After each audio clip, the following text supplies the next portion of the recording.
Thomas the tank engine wouldn't stop being a nuisance. Night after night, he kept the other engines awake. "I'm tired of pushing coaches. I want to see the world."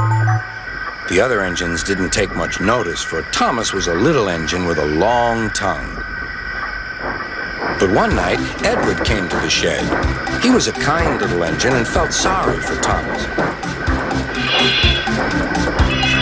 "I've got some freight cars to take home tomorrow. If you take them instead of me, I'll push coaches in the yard." "Thank you," said Thomas. "That will be nice." Next morning, Edward and Thomas asked their drivers, and when they said yes, Thomas ran off happily to find freight cars. Now, the freight cars are silly and noisy. They talk a lot and don't attend to what they are doing. And I'm sorry to say they play tricks on an engine who is not used to them. Edward knew all about the freight cars. He warned Thomas to be careful, but Thomas was too excited to listen. The shunter fastened the coupling, and when the signal dropped, Thomas was ready.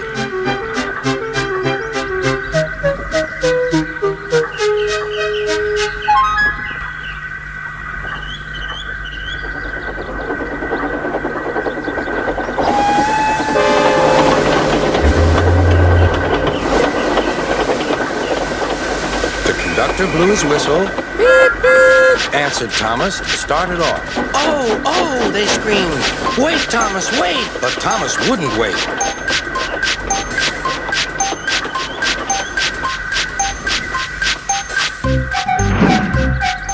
"Come on," he puffed. "All right, don't fuss. All right, don't fuss," grumbled the cars. Thomas began going faster and faster as he rushed through Henry's tunnel.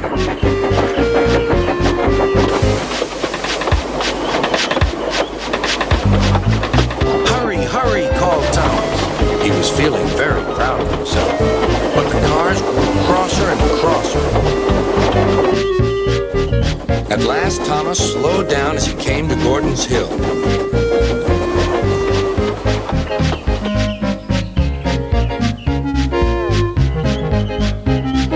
"Steady now, steady," warned the driver as they reached the top.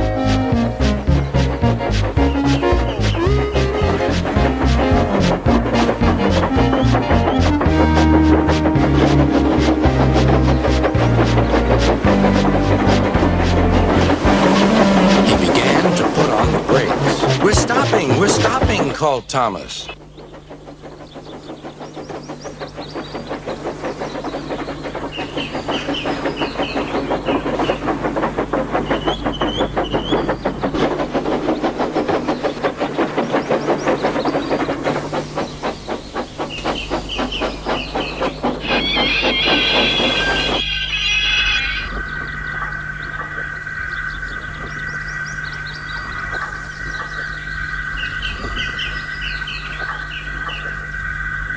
"No, no, no," answered the cars, bumping into each other.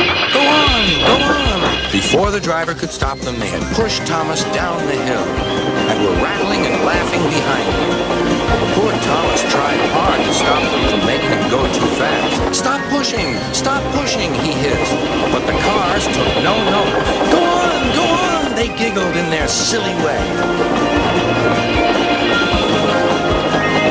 "There's the station. Oh dear, what shall I do?" cried Thomas. They rattled straight through and swerved into the goods yard. Thomas shut his eyes. "I must stop."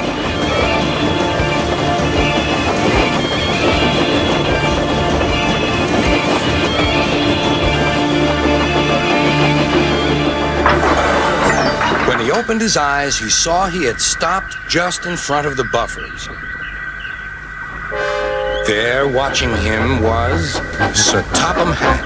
"What are you doing here, Thomas?" he asked.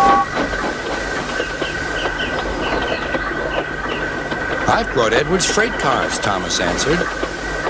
"Why did you come so fast?" "I didn't mean to. I was pushed," said Thomas. "You've got a lot to learn about freight cars, Thomas. After pushing them about here for a few weeks, you'll know almost as much about them as Edward. Then you'll be a really useful engine."